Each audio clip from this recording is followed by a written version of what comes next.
All right, guys. Let me get this going here. Alex Deanda with Conservatives of Texas. So glad you guys are going to take some time to listen to this interview today. Remember, you can catch us on our website, conservativeoftexas.org. You can go to our YouTube channel, Conservatives of Texas, and check us out on Facebook as well. We do have monthly meetings every third Thursday at Comanche Trail Church of Christ here in Amarillo. It's the east entrance. We start those meetings at 7 p.m. and we usually go for about an hour. So, Elijah, how are you today, buddy? Glad you are going to be joining us today for this conversation. What have you been up to? Yes, sir.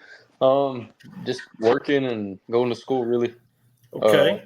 Yeah, I go to University of North Texas, UNT. It's in Denton, Texas. And then for work, I'm an F45 coach. It's just a workout kind of facility. It's a group classes, and then I also do roofing.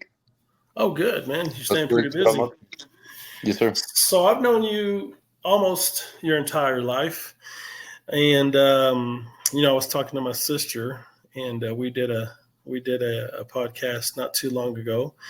And she had mentioned that you might be interested. And so for the folks out there that don't know you as well as I do, just take a few minutes, tell people a little bit about who you are, and I don't know, just a little bit about yourself. What can people learn about Elijah today? Okay. Yeah. So, I'm just a 20-year-old kid. Grew up middle class, not Mm-hmm. not poor, nothing crazy like that. Good family. Mom and dad both there. Very supportive. Always supported me through all my decisions. Grew up an athlete. I feel like that had a big impact on my life because that gave me the kind of base and foundation for my beliefs and how I look at the world. Because in that, being an athlete, it shows hard work pays off. You have to work for everything you get, and nothing's handed to you in life. And so, kind of just who I am, just good, Christ fearing, God fearing man, hardworking, love to work, you know. And yeah, just Well, good. also just love having open conversations is a big thing too. I think communication is one of my biggest ideas, and that I like to engage my mind in to grow myself. Because in communication, it just gives you the chance to express yourself and hear others and get your point across. It's a lost art. It truly is an art. And so, yeah, I love communicating, love talking, and love working. Well, good, man. I will agree with you. Sports is really the last and sole frontier to really cancel out any of this uh, harboring of these ideas of we all have to be fair and assess a situation to where everyone can get the best results. Well, sports really just says, hey, man, may the best man win, and that's really what our country was built on in this fashion of merit based, and that can really transfer over to the workplace. You want the best person to do the job. And so, yeah, sports is one of those things that really can build a good foundation. You wrestled, and I know you've wrestled since you were probably in your mother's belly. All you guys seem to have that as your first introduction to athletics, or was there something else there that I missed, that maybe gymnastics, or was it always wrestling at the very forefront? Yeah. So for me and really all my brothers too, wrestling was the main sport for for definitely me. We all wrestled. My dad put us all four of my me. I have three older brothers, so all four of us in wrestling at some point. And for me, wrestling was my favorite. That's what I stuck with throughout high school and all of that. And so, yeah, it's a great sport, great for mental, physical, everything. And yeah, it's a good challenge. Definitely is a culture of our family. The Pena family is uh, wrestling, I would say, and it kind of just started with my dad and putting us all my brothers running through that gauntlet, and I was for me being the youngest, having three older brothers, wanted to always challenge them and wrestle with them and fight them. I was just naturally more drawn to wrestling, and so I stuck with that since I was 4 all the way till I graduated high school. Wow, that's pretty cool. So you and I share something. We have something in common. It ain't wrestling. It's being the youngest of the boys. Yep. And so I think the reason that you carry that attribute of conversating and wanting to talk about things is we had the opportunity to be the youngest and look out and observe and try to figure out how they think that way. You know what I mean? It was a curious thing for me. So I don't know if that was, maybe that's a parallel to being the youngest. You know what I mean? And so watching, you have three older brothers. You know, there's Matthew, there's Jeremiah, and then there's Skylar. You know, seeing them, did you ever think to yourself, man, what would it be like to have a sister? You know, what do you find that in your Thea Betty and in some regard, or did you ever think about that growing up? Honestly, no. I never really thought about having a sister. My whole family were all boys on my mom's side, all boys on my dad's side. It was pretty much all boys until we started having a couple girls. There's like 2 girl cousins now, and then one of them has a daughter now. But for the most part, it's always boys, and I never really grew up around any women other than my Yeah, mother, yeah. grandma. So I never had the thought of, man, what if I did have a sister? But just because that's just all I knew. Right, right. And that's good. That's fine. I mean, you guys are tough guys. I know all of y'all, and y'all are very well rounded. So, what's your experience been so far out there? Out from underneath the homestead of your home there. You know, here in Amarillo, being in the Dallas Metroplex, going to university there of North Texas, right? Yes, sir. Uh, yeah. So, what's that like? What's that experience been like so far? Great, awesome, humbling is a good word I'd say for it. Getting out from, like you said, under my homestead, leaving my father and mother, and going out there trying to make a name for myself and really do what I feel the Lord has called me to do. And it's a challenging and very growth, a lot of opportunity for growth, and that's why I love it. That's why I chose the Dallas area. Definitely didn't choose UNT just solely because of the school. I more so chose going to Dallas, and UNT was just happened to be the best. Not I wouldn't say I don't know about best, but it was the biggest public school over there, and so that's the one I ended up choosing to go to. Yeah. But So how is this university life different from high school life? Is it worlds apart, or is it somewhat the pattern of people is the same, or what would you say? it's quite a bit different. So UNT, if for those of you that don't know, it's a very liberal school, very liberal, and uh, the life there. I haven't been too plugged into like the campus life and doing a whole lot of that. But from my experiences, just going to classes, walking around, being in the union hall, and all of that, definitely there's just a lot of wokeness and almost like this rebel against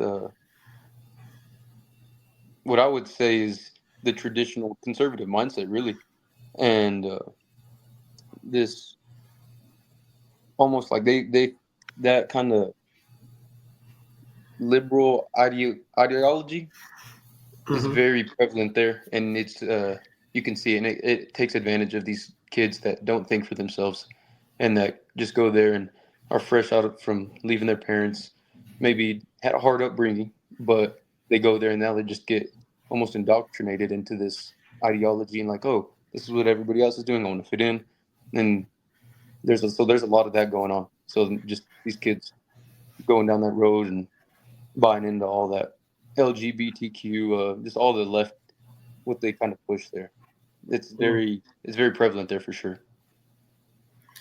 So it's I, since knowing you, I can say that you're probably the type of person that is thought provoking to the degree where you've probably tried to figured that out when it comes to how they get to that point. What have you found? What is it that you think? Are they really, like you mentioned something, they're just trying to fit in? Is it just something they're just going with the flow, or do you really believe that they have this belief system when it comes to just wanting to fit in? What's going on, do you think? Yeah, it's a good question. I would say it's going to vary from person to person, right? I do think there's probably some people out there that really believe that what they're pushing and what they believe, as far as, for example, just that way you can kind of hone in on my point. Like, for example, transgenders, people that want to give uh, children the right to, uh, you know, chemically castrate them or vice versa, male to female, female to male. Those people who want that, I feel like there are some people who really think that they're doing, good, that they think this is what they're supposed to do.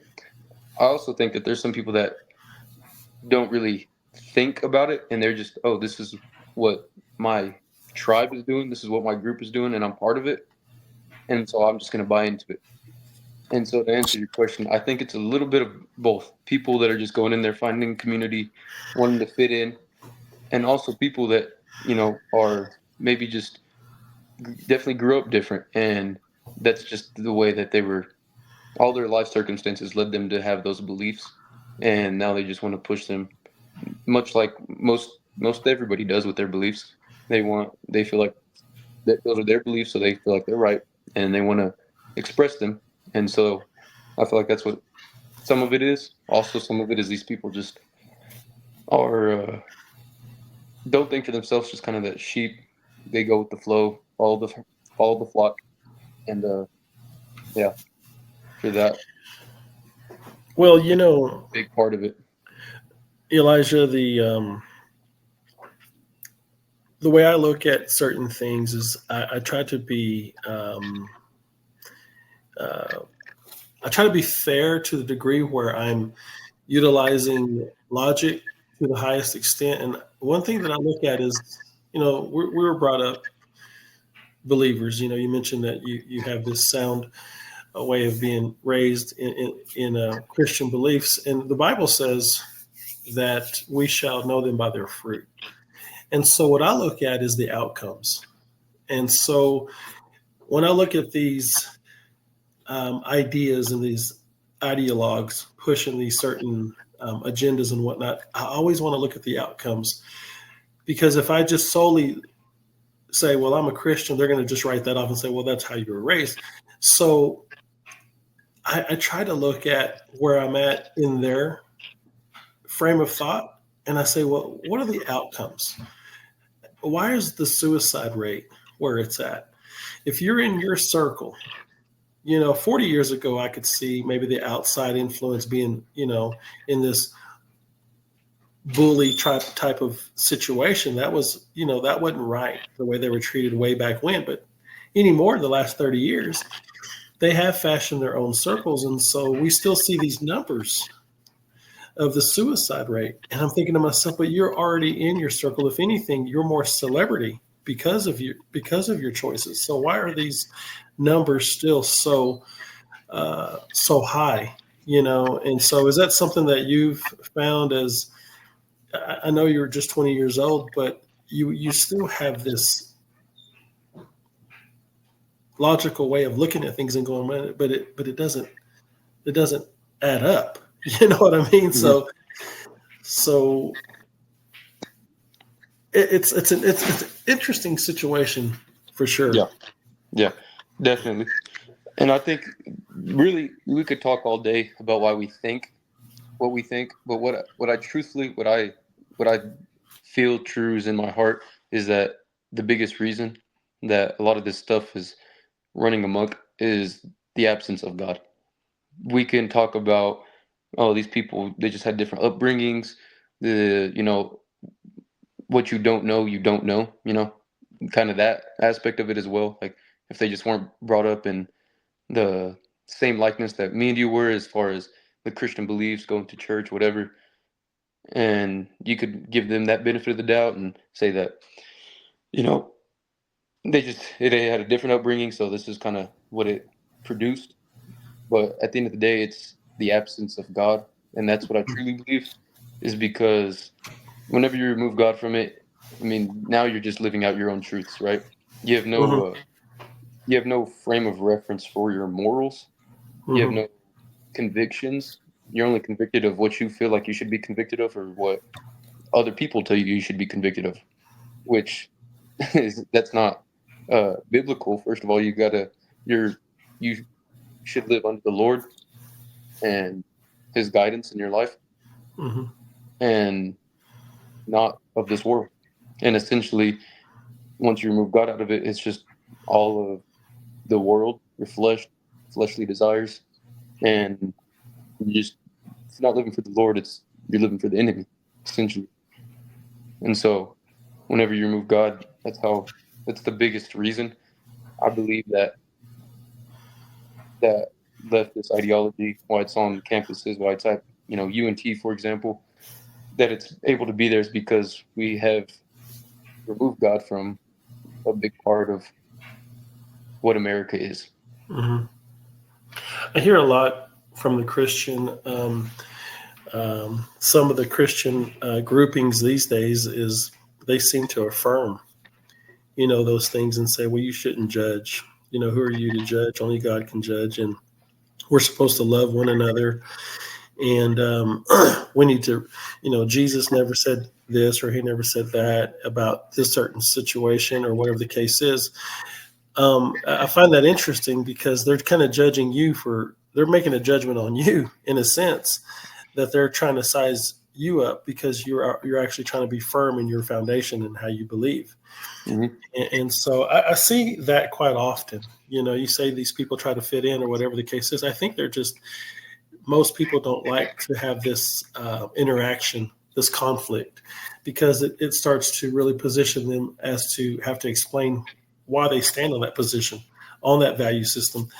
And let's be honest, a lot of people don't want to face what is it called? They don't like those altercations when it's going to lead to a really broken society if we don't stand up for the truth. Yeah, that is true for sure.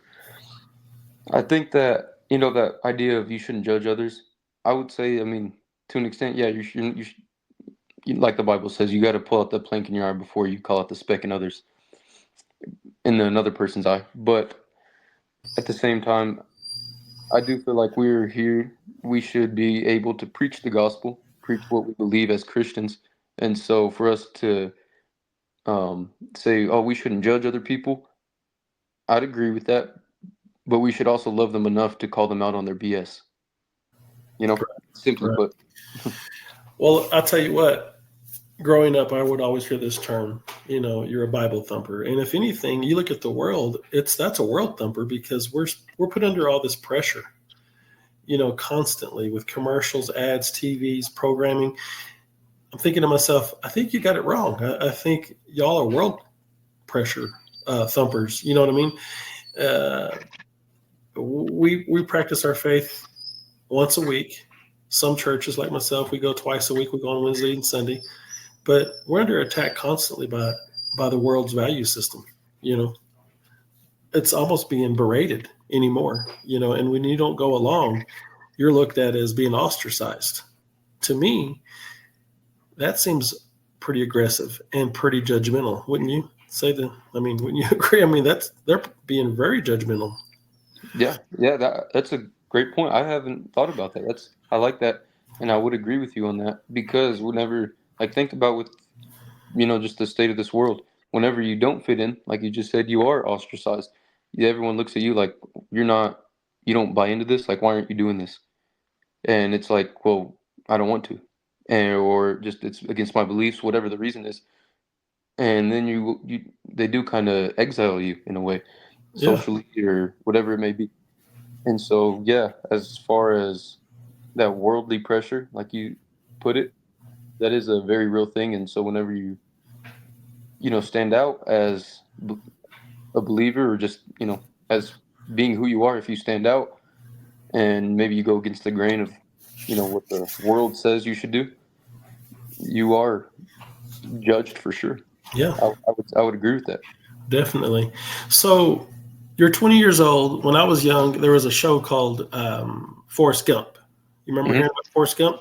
Yeah. Do you remember what generation that was positioned in? If you look at it, was it 70s, 60s, whatever it was. I think they showed a little bit about Elvis. You know what generation that was? I do not. It's Gen A. Gen Gen, 8. Gen A. Hello, Gen A. It's a dad joke. I sucked you in, dude. You did. Yeah. So speaking of that, you guys are called Gen what Z, and it Yeah. says that anyone born between 1997 2012. The Gen Z, I looked it up on Google. It's just a real small snippet. It says here, y'all are also known as Zoomers. I've never heard that phrase. Have you heard that Hmm. before? I haven't. Me neither. It says defining characteristic grew up with readily available technology like smartphones and the internet from a young age. How old were you when you got your first phone, man? I want to say 6th or 7th grade. Okay. What was that like? The Um, world at your fingertips, man. what's up? The world at your fingertips, just like Yeah, that. yeah, for sure. For me, it wasn't crazy change, honestly, because I wasn't really allowed to have social media until I want to say 8th grade, or going into high school, Hmm. which at the time I hated, but now looking back, I think it shaped me in a way that I don't like now. I choose not to have social media, and I don't really buy in. I'm just not a big fan of it, Hmm. and so whenever I first got a phone, I wouldn't say it dramatically changed a whole lot. The reason I say that is, I was like you said, I grew up around technology. It was always just part of life. Hmm. So I think it didn't really change a whole lot for me personally, Hmm. which I wish it. I wish I didn't.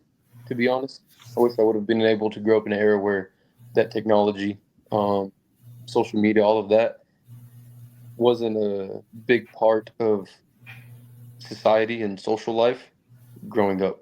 The reason I say that is, whenever like in your era, like whenever you were growing up, my parents were growing up.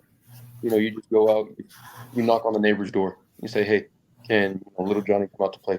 Hmm. No, usually yes, and you just go have fun. You're running outside doing whatever. Nowadays, kids are inside playing the Xbox, doing all that, and now they're less healthy. They're not being active, and I mean, being outside, there's just so much to learn as well. You just get Hmm. yourself into different situations, um, run around doing what boys do, doing what girls do, whatever, and you just enjoy each other outside. And that's you're in a community and you're surrounded by people. Whenever now with technology it isolates you and you don't have as much real human interaction, and so that's something I try to stay away from, is being sucked into that technology. Hmm. So whenever I did get a phone, uh, still didn't change a whole lot for me. I'd say the more of the change was whenever I got social media, being able just to be on it. Hmm. Um, definitely could be addicting. Definitely could suck you in, and just that's you just worried about your social media presence as like a little 14-year-old. Like you don't know nothing, right? You don't Yeah. know a whole lot as far as a social media presence or any of that. So I mean, it shapes you in a way that can be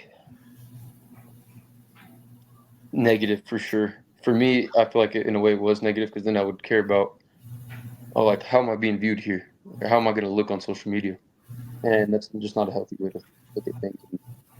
So I think it's more about the social media for me whenever that all that changed, rather than getting my first phone. Hmm. A picture I get in my mind's eye is cows grazing, and the grass is social media. And before too long, that trailer comes and picks them up to the slaughter, and they don't know anything. They think they've been living high on the hog, eating Hmm. good, but really they're just getting. It was purposeful to fatten them up so they could go to the slaughter. You know, it's just what I pictured in my head as you were describing that. Yeah. Because when it comes time to make a decision, you don't know you can run away from that trailer, and but they don't. They just go right back. They just go right up into that trailer and go to Tyson. You know what I mean? Yeah. They don't know any better, and so that's why you probably see a lot of this residual effect on campuses where they just follow. They just get on the truck all together. You know. So some points that I would like to cover today with you, Elijah, is how do you and some of those in your circle, how do y'all view the world around you? And there's a few others on here that I'll mention as we go down the line. But first, we'll start off with that. Like, how do you look at the world around you? I mean, when you're the cognitive sense, like when you start to apply how one thing affects the other. I mean, you're 20 now. What works for you on how you associate that? With the world around me? Yeah, how do you view it? What do you pay attention to, and how does it affect you? What's your outlook? So for me, I mean, the world around me, that doesn't affect me, I would say. Definitely in this world, you got to march to the beat of your own drum. You got to do what you're called to do and just head down and you do it. But the way I would see the world around me, it just varies from, environment to environment, obviously. But overall, as a country, I'd view it as a mediocre as far as compared to what we were founded on as a country and to what we are now. I think there's a lot of growth to be done and getting back to our roots. And yeah, for the country. But as far as just the people, I think that people are, for the most part, they're good, honestly. I believe that whenever I look out and I talk to people, random people, strangers, if I'm sitting at a coffee shop and I meet somebody and we just have a conversation, I would say 95% of those interactions, they're always good. I rarely, meet someone that's like, oh, like they're passive and don't want to talk to me or just stuck up. I think that's rare. I think there are a lot of good people left in this world, and I think that we just have to speak and communicate more. And so that's kind of my view on just a general broad kind of definition. But I think there's a lot of good people. I think the only reason that we can sometimes confuse those good people and just make assumptions is because of the media and make assumptions that everyone around us is bad and we have to like stay reserved and not talk or whatever and not communicate with people. Is because maybe the media paints a picture that almost separates us and says everyone thinks different from you, or you like separating us into a left and right category, and you don't know which is which, and people just don't really talk anymore like they used to. And so I just think that for the most part, people are still very good, just getting out there and being a voice in the dark world. The media today, I don't think they interview people. I think they cross-examine people. They try to position it's almost like an interrogation situation, and they try to get you to slip up so you could look like if you're a conservative or you're a Republican, you're on one side that's not in agreement with what they're trying to push. It's not views. It's not news. It's views anymore. But it almost seems like you're being interrogated. You know what I mean? And they're trying to get you to slip up. And I thought, man, I thought y'all were supposed to be impartial. You're just supposed to report what you see. Guy's got a green shirt on, red shoes. That's it. Not he's got a green shirt on and red shoes. He's probably Republican. Look at that. He's probably a Nazi. And you're like, what? Why are you putting your own attributes on these things? Just report what you see. You know what I mean? Yeah. Speaking of the founders, you're 20 years old. James Madison, he was 25. Alexander Hamilton, 21. Aaron Burr, 20. James Monroe, 18. That's just a few of the founders. And can you imagine those guys were that age, close to yours, creating a nation that is just, I mean, golly, can you imagine? Yeah. That's not very old. No, that's young for That's sure. exceptional. And you're right in that category, and you could be a game changer, and I think you are. But just to know that that reality, I mean, I don't think a lot of folks your age realize that that happened, you know? Yeah, I definitely did not know that. That's crazy, and to think that these founders kind of shaped a lot of the ideas and core beliefs of our country is pretty crazy. And I think it speaks to younger people to say that, hey, your voice matters. You bring a lot to the table, so get out there and do something. Yep, it definitely does. And that's why I'm enjoying this interview because, I mean, you're 20 years old. And I just I know we could all learn from anyone, but especially you guys, because y'all have this ambition. Y'all are leaning forward in life, and y'all are entrepreneurs of the spirit, and it's great to hear from you guys. You know what I mean? So Alexander de Tocqueville, he was out of France, and when he was speaking with Thomas Jefferson, he came to check out America, and he says it's exceptional. And he asked Thomas Jefferson to help him write a constitution for them. And Thomas Jefferson said something that you hit on earlier. He says, I can help you, but it's not going to work without God. It's not going to work. You can't parlay into these situations without God being at the center. It's not going to work. It just won't work. So I think that's an interesting and good point that you made earlier about that. So next point to cover, politics. I'm gonna read you this link real quick that I found earlier, given that we just had an election. It says it's from Dace Potus from USA Today. He published this at 3:05 on November 7th, okay, of just a couple of days ago. It says, turns out Gen Z, which is your generation, Elijah, wasn't completely sold on Harris. Men flocked to Trump. It turns out the Trump-Vance campaign frat bro conservatism strategy worked and was a big part of what won them the White House. You can thank Gen Z voters for that.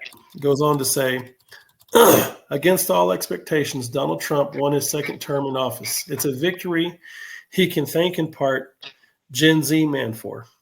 Voting data from the Wall Street Journal indicates that Trump overperformed among Generation Z, born between 97 and 2012, compared with his marks from 2020, and made far greater gains among men than women. So looks like your generation definitely said, hey, we're going to go this route, So in the politic and the body of it, that seems like a very encapsulating situation to where campus life would be either there's a tipping point in the one direction or a tipping point in the other. But hey, the data from what this guy is speaking on says that Gen Zers basically showed up. And Yeah, so, I mean, that's pretty cool. yeah. So in politics, how do you view that? I mean, what do you think it's all about? Do you really think, I mean, what are your thoughts on politics? So for that, I think that for the link you just described to me, I think that's good. I think I think the big reason that is true is because our generation, right?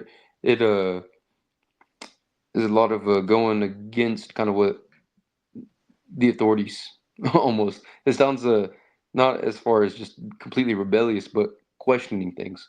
Kind of figuring it out for ourselves. And I feel like that's kind of our generation. It's in a way progressive, but I would say it's in a positive way though, that we're finding new ways to do life and different ways to think, and we think a little bit different than the previous generation and so on, right? Hmm. I don't know. Would you agree with that? That this Gen Z is definitely thinks differently than the previous generations that have come before. Well, I think it has a lot to do with whenever in the in between package of years. When I grew up, you were allowed to get in trouble almost from people that were just in the store alongside you. They held you to a standard, and you could get a spanking from almost anybody. So you always had to be on guard. But then right after that, it was like you can't do anything, and everyone was being put in timeout. And so that's who we're hearing that's trying to show you guys right now, the timeout generation. And you guys are saying, well, why timeout? I mean, what's going on there? Look at the way they turned out. I'm going to think for myself. You know what I mean? And Yeah, so I think you're correct. I think your generation is being forced to say, hey, this is the outcome of that timeout situation. I hear stories from my mother and father as to how they were raised by grandma and grandpa, and that seems like they turned out okay. yeah, So y'all are the jury right now. Y'all get to look at both sides and say, well, I think logically this worked and that doesn't. You know what I mean? yeah. I'd agree, and I think that a lot of us just it's just a little. We just changed a little bit from generation. Still all great minds. We just come to the different conclusions in different ways. And I think a lot with Gen Z is we just want to look at the facts and kind of see. We get to observe it all, right? And so with that, you get to. That's why I think that Trump did win, and he win the Gen Z majorities because we looked at the facts and kind of weighed it out and compared and chose who we thought was best, and it just happened to be Trump. Yes, sir. Well, the last one here is going to be uh, Jesus Christ. That's the big one. Um, what do you hear folks in your proxy? Do they bring them up, or how does that work out?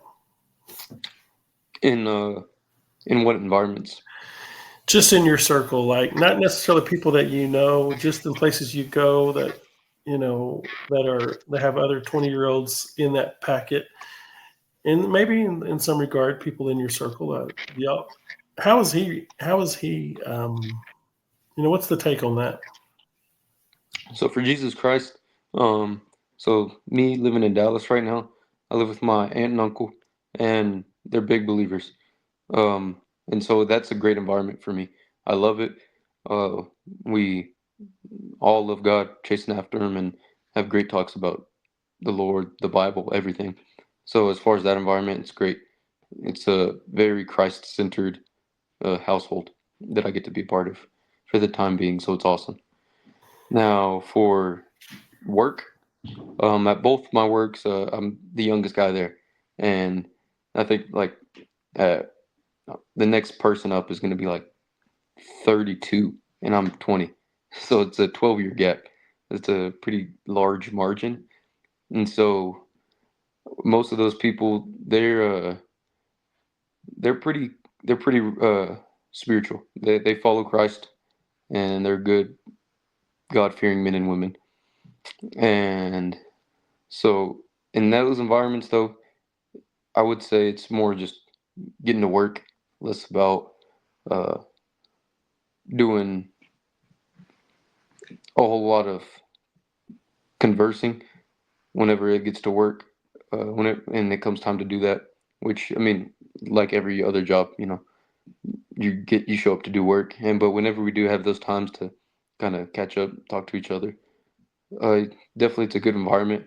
You can tell there's the Holy Spirit's walks with those men and women.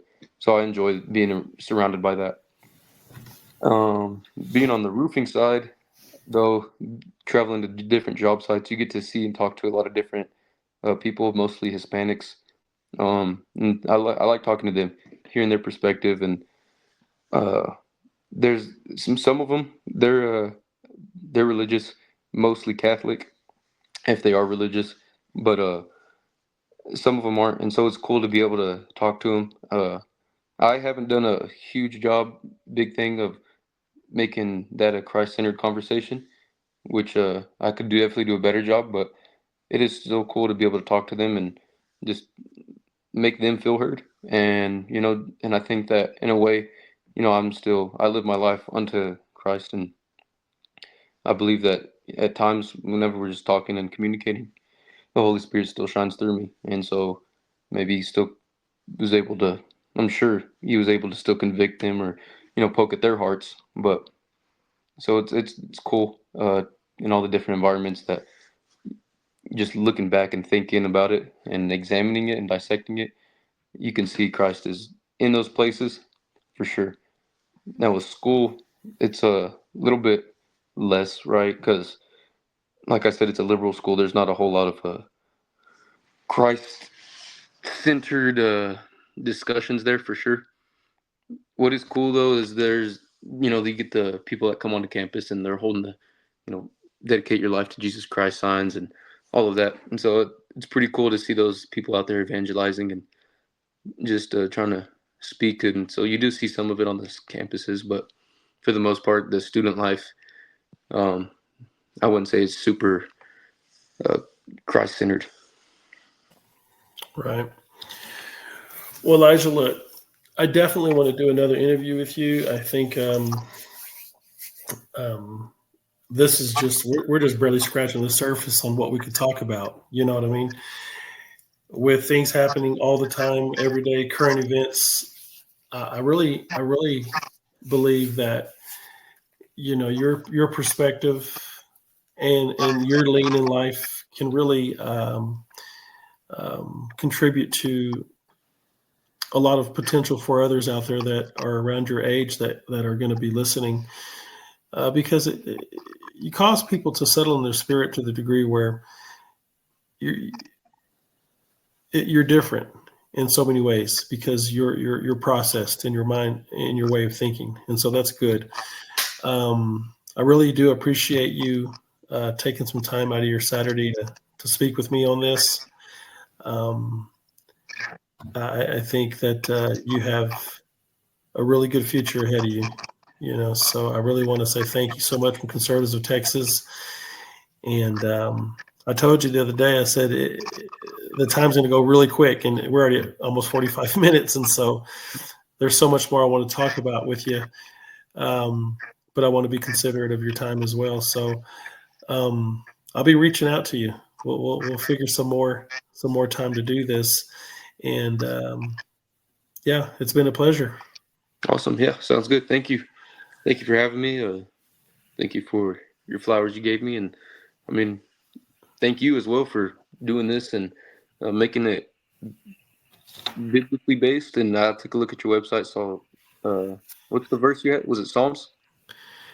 Um, on the website, it's Exodus 18:21, Was it and Exodus? Okay. Exodus 18:21, and it talks about how we should choose our leaders, and it's those that fear God and that those that hate covetousness. And it was when Jethro was talking to he was talking to Moses, about how to find leaders, and that was kind of the blueprint for that. Nice. So Yeah. And yeah, thank you for doing what you're doing, man. Though, but it's awesome. Uh, Thank you for having this conversation. I love talking. Yeah, if yeah, we ever anytime, man. do it again, hopefully we can do it in person. Yeah, definitely. And I'll be calling you. We'll get that arranged, and maybe we can have a panel next time. Awesome. I think that would be fabulous. Get Jacob on, Mason, and some of your friends or whoever. You know what I Yeah. mean? And let's have a fireside chat, and let's be relevant. You know. Yeah. Sounds good. Hey, take it easy, Elijah. I think All your right, good. parents did an amazing job with you, man. You're going to do great things. You take it easy, okay? Thank you. All right. All right. Bye-bye.